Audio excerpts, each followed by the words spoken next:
ibintu by'agatangaza iryoye ukuboko kwe gutagatifu byatumye atsinda iyi si yose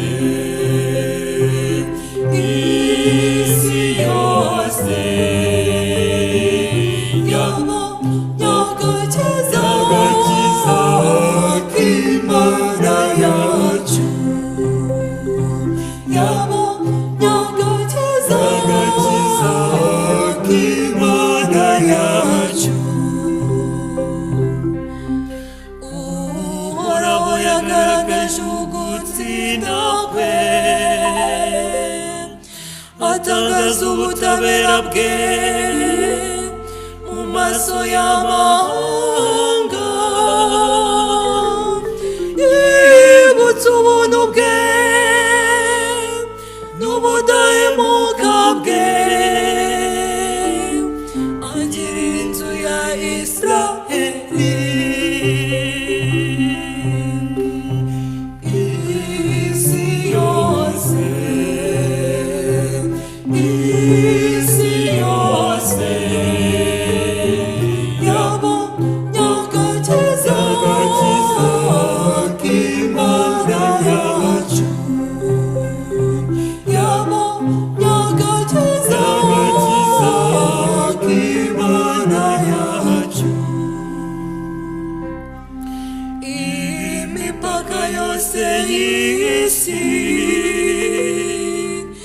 yabonye ugutsinda kw'Imana yacu nimusingize Uhoraho kw'isi yose nimuvuze impundu kandi muririmbe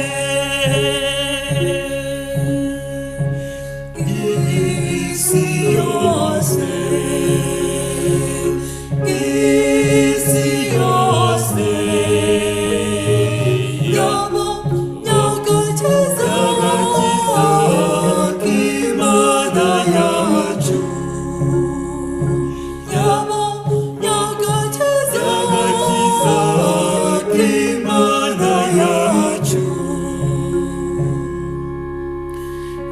nimucurangire Uhoraho